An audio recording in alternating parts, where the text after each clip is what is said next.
Howdy folks, welcome back to Boondockery. Today I'm going to show you how to make a lightweight camp stove using an Altoid tin and perlite.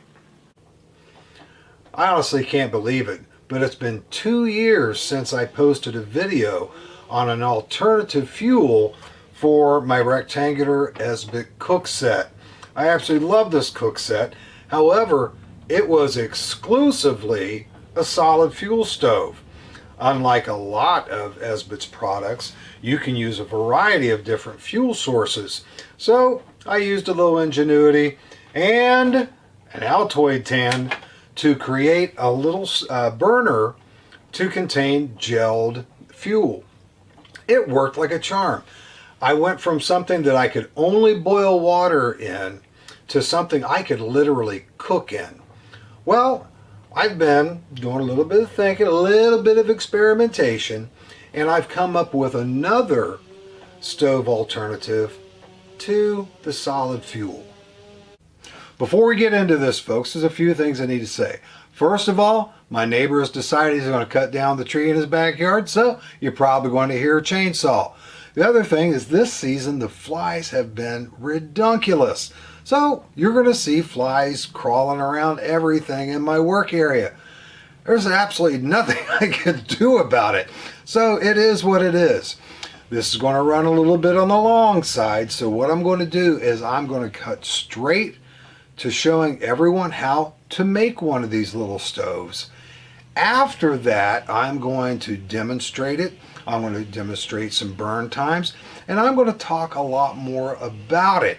So those of you that don't like my long videos, you just want to cut straight to the meat of the matter, well, today the meat of the matter is going to come first.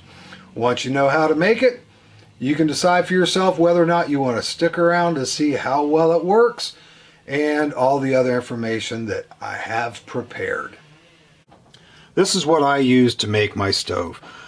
An Altoids tin, a very small amount of perlite, and I'll explain what perlite is here in a few minutes.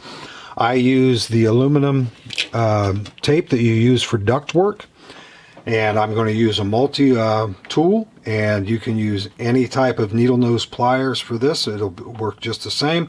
A pair of scissors to cut the tape, and you'll need to have some denatured alcohol. I'm going to start off by prepping my Altoids tin, and I'm going to wipe some of that dust out of there.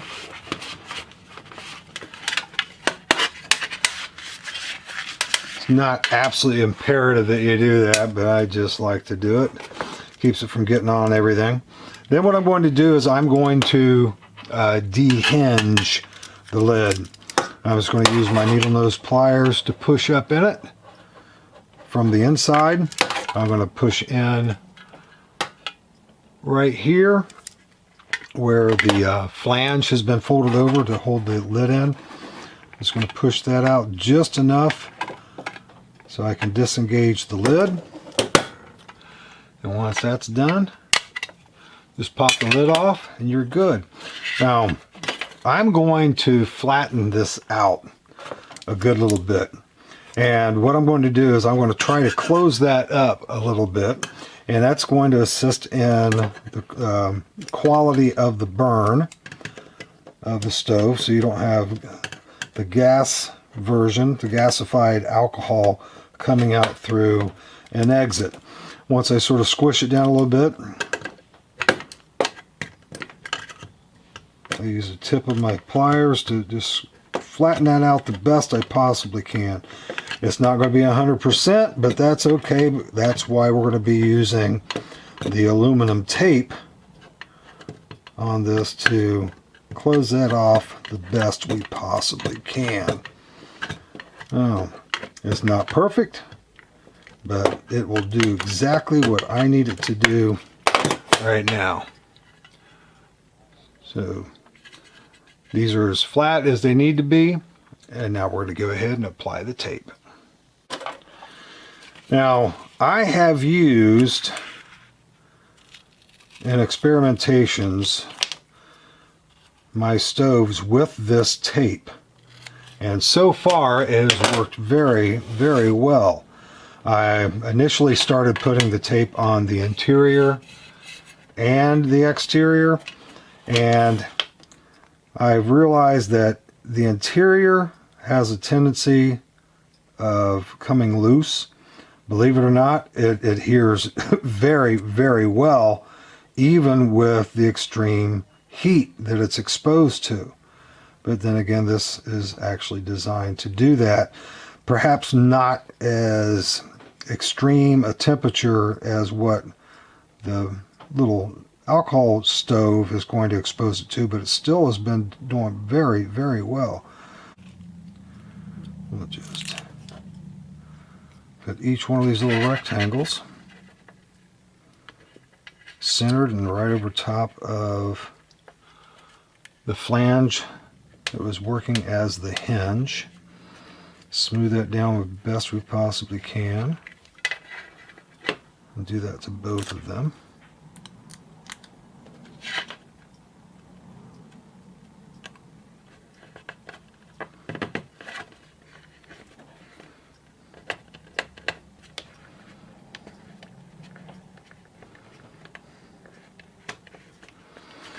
Now, believe it or not, that's it as far as the construction portion goes. Now what we're going to do is we're going to add in some perlite. Perlite is 100% natural. This is a type of volcanic type of material, which means it's very lightweight. It's each individual little granule is filled with hundreds of thousands of little pores, which makes it very hygroscopic. People like to use this in their gardening because it helps aerate soil.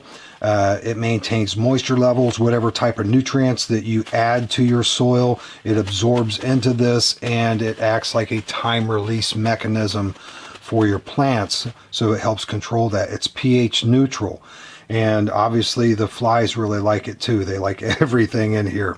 It's very annoying, but you can get this any place that you get any type of your gardening supplies, and it's for a decent sized bag. The bag I held up at the beginning of the video, I believe that was like $15, and I would probably have enough perlite in that one bag to make hundreds of these little stoves. What I'm going to do is I'm going to add 2 tablespoons of the perlite to the stove. And at this point, the stove itself is completely finished. The only thing I need to do now is to add the fuel. Now, as far as the use of the stove goes, you simply put 2 tablespoons of denatured alcohol, methylated spirits in here, and you light it and use it just like you would any other type of alcohol burner. When it's completely burned out, put the lid on it, and you can put it in your pack, and you don't have to worry about any spillage or anything else. It's all self-contained.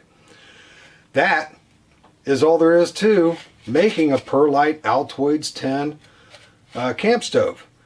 If you're interested to seeing the performance, the burn times, learn a little bit more about it, well, stick around. I got some stuff to show you. The first thing I'm going to show you is the manner in which it burns. This is a Perlite stove. This is an Altoid 10s with 2 tablespoons of denatured alcohol in it. The Perlite stove has 2 tablespoons of denatured alcohol. Now, both of them will light very easily. I'm going to go ahead and turn off the light, and you can see immediately that there is a big difference in the way that they burn. I'll go ahead and move this one over a little bit. You're going to notice that the perlite helps to pull the vapor of the alcohol up through, and that is what's burning. With the alcohol only Altoid 10, it's burning the alcohol and the vapor at the same time. As a result, the stove with only alcohol is going to burn out much faster, and the one with the perlite is going to have a much longer controlled burn. You can also notice a difference in the color. The perlite is more of an orange, and the straight up alcohol has a lot more of the blue in it, and it's going to extinguish much faster than the other. I'm going to change the angle of the camera so you can get a better view of the burn. As you can see, the alcohol only flame is shooting a little bit higher. It's expending a lot more of that fuel. You're actually seeing these little, I don't know what to call those, there's little bursts of orange coming up from down here. And what's happening is the metal of the Altoids tin is getting very, very hot. And it's causing the alcohol that's touching the edge to actually boil. And as those bubbles are bursting, it's emitting more of that gaseous form of the alcohol, and it's causing that effect. As you notice over here, the control burn of the perlite is nice and blue. You don't have any of that, and you're going to get a much more manageable flame for whatever you want to do with it, as opposed to burning just the alcohol. I'm going to extinguish these, and we'll go on to the next thing. I just wanted to show you how I extinguished the one with just the alcohol in it. When I made my gel fuel burner, I took a lid, enlarged the back holes where the hinges are, and I used a handle from a binder clip to just pop in there. It pops right in, right back out, and it stores inside the stove. You can do that with your perlite as well. That way I can actually get in there, extinguish the flame. How I extinguish the perlite, if there's any alcohol left in it. Yeah, it's burning. I took the regular lid, just slid it right over the top, and it's out. So the extinguishing of the perlite doesn't necessitate the handle necessarily. It's a nice little feature if you want to add it, but with the alcohol here, it was raging, and I did not want to burn my hands, so I put it right here. One of the things that you may have noticed with the burn of the perlite is the gaseous form of the alcohol is bellowing out and up toward the center. It pulls up and away from the edges. The regular denatured alcohol doesn't do that. I mean, it burns all the way to the edge. Anything whatsoever, like the lid to extinguish it gets in the way, it's billowing out.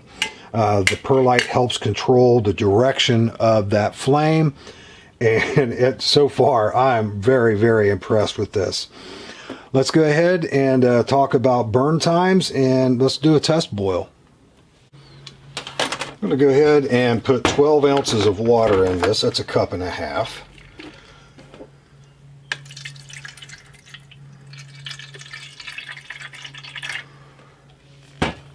And I'm going to put 2 tablespoons of denatured alcohol in my stove, my little burner. And this burner has 2 tablespoons of perlite in it. And if you have never seen this fuel bottle I'm using before, I would highly recommend this. As a matter of fact, I will put a link to this in the description box.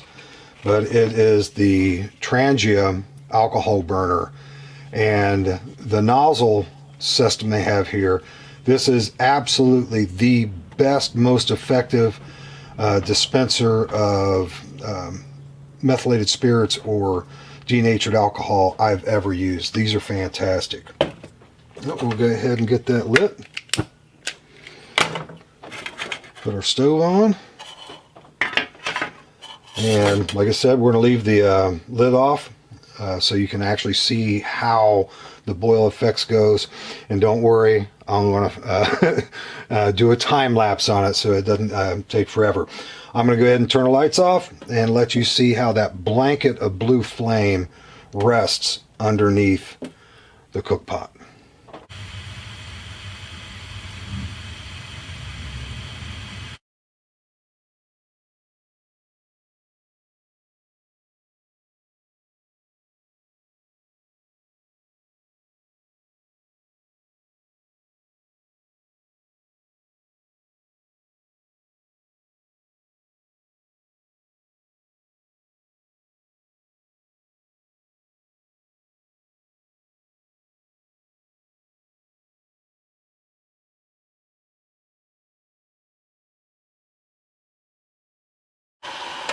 Now I'm going to extinguish it.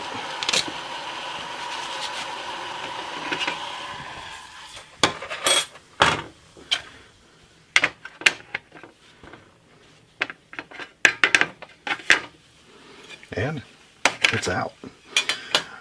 If you want to, at this point, this should be fine to go ahead and close up when it's cool, put in your pack. You'll be good you're not going to have any leaking or anything with this minute amount of alcohol left in it. Or you could just continue to let it burn out completely and then pack it away when it's cooled down. I actually made two different versions of the Perlite Altoids tin burner. One of which I demonstrated, only contains 2 tablespoons of the perlite. The other one had 3 tablespoons of perlite. And the ratio goes 1 for 1, so 2 tablespoons of alcohol for the 2 tablespoon perlite, 3 tablespoons of alcohol to the 3 tablespoons of perlite. Now, the average burn time that I had with this, I tried it 3 different times, and the average burn time for the 3 tablespoon perlite stove was 9 minutes and 14 seconds. And the 2 tablespoon version average burn time was 5 minutes 59 seconds. Now with the smaller one, I determined that for 12 ounces of water, it was more than sufficient to be able to boil 12 ounces of water. And if you had a larger amount of alcohol or water that you're wanting to boil, you'd probably want to go up to a 3 tablespoon version. Now, when I timed these little stoves for their burn time, they were not part of a cook set. They were sitting on a platform, and I put the alcohol in it and I put it on fire. And that was it. I waited till it completely burned out to the last flicker of the flame, and then that was it. It appears to me that being part of the cook system, being in that bottom windshield area underneath the cook pot, actually made it more fuel efficient, because it was continuing to burn a good bit after the burnout time, average burnout time from my tests. So that's a good thing. I didn't time it before as far as the boil time goes, but that's pretty impressive. I wanted to point out a couple things as far as the side effects of using stoves. When you use solid fuel tabs, you have residue. When you use alcohol burners, depending on the quality of denatured alcohol or methylated spirit you're using, you can have residue on the bottom of your cook pots. Now, this has been, ickied up primarily from the gelled fuel, and it's like little plasticky kind of things from gelled fuel. I have boiled at least a gallon of water in these tests today.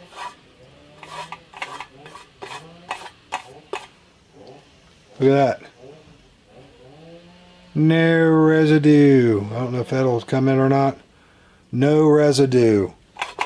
That's fantastic. It has to be because of the cleaner nature by which the denatured alcohol burns. Now, both of these were 2 tablespoon stoves. I'll bring those in. Let you see those. As you can see, that aluminum tape is still holding just fine. The 3 tablespoons stove, by putting the lid on, it pulled that down. I pressed it back up, but other than that, I mean, on the interior, on this one I used, it's still intact, and I've burnt this 3 or 4 times so far. So the perlite apparently enables the fuel to burn much cleaner as well, and that was an unanticipated benefit, side effect, what have you, but I like it. Let's do some weight comparisons, one of which is the Trangia spirit burner, and it is empty with just the burner itself. 68 grams, and as you would be transporting it, you would have your lid and your simmer ring, which would bring it up to 112 grams. And now for the 3 tablespoon, as you would be using it,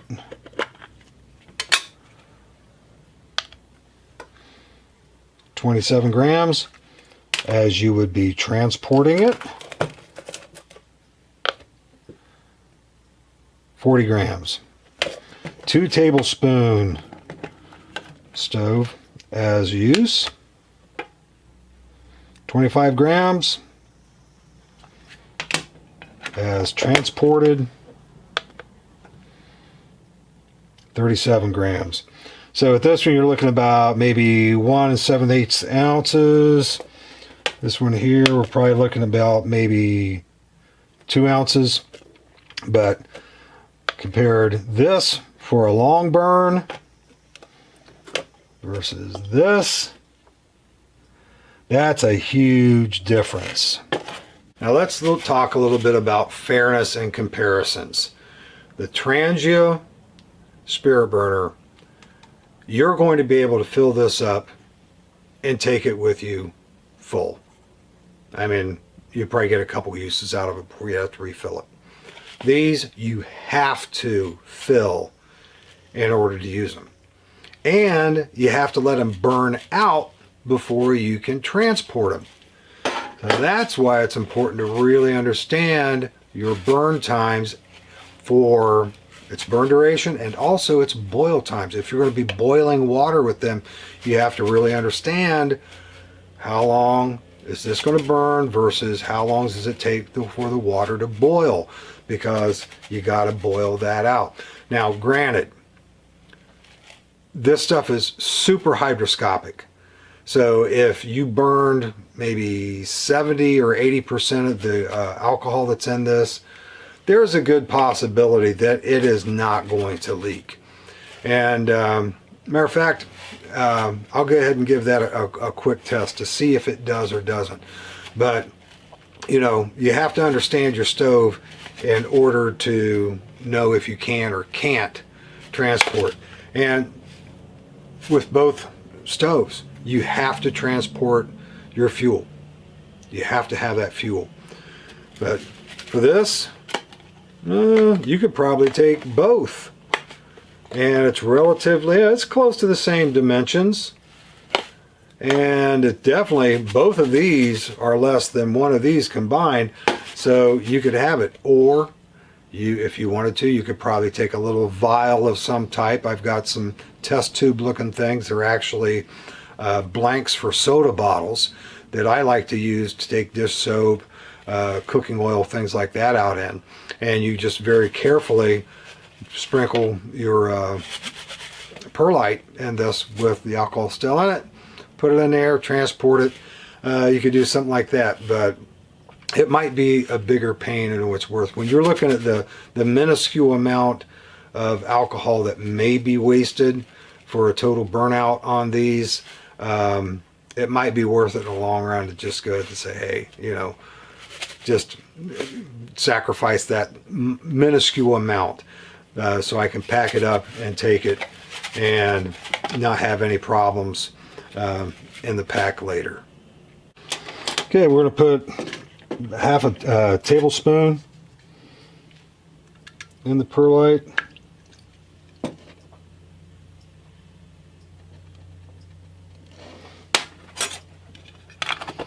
Shake it around, let it get incorporated.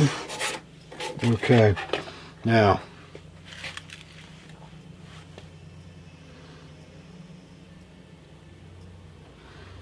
no dripping. Well, let's go ahead and put another half tablespoon of fuel in there. There's another half. So that's 1 tablespoon, half of the fuel capacity of this stove. Shake it around and no leaking. Let's put another half. You can see it's starting to glob up pretty good. So that's at half fuel capacity. Put another half in there. That's probably a little more than half. That's okay. Put that in there. Shake it up.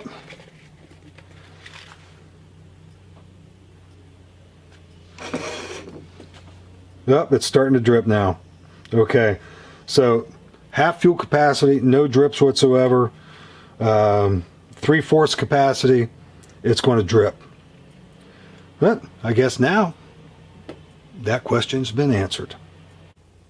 I have had a lot of fun experimenting with this, and I've got a little something else I've been experimenting with as well, but that's for another video. That'll be coming up.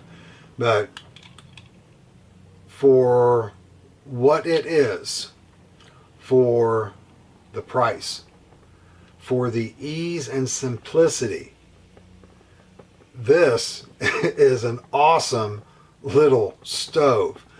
And I'm certain as I put it through its field tests that I'm going to learn a lot more about it, good and bad, hopefully a lot more good, but so far I'm just extremely happy with it, and really looking forward to using it in the field.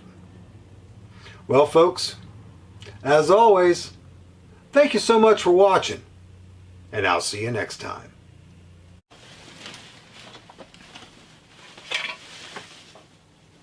Howdy folks, welcome back to Boondockery.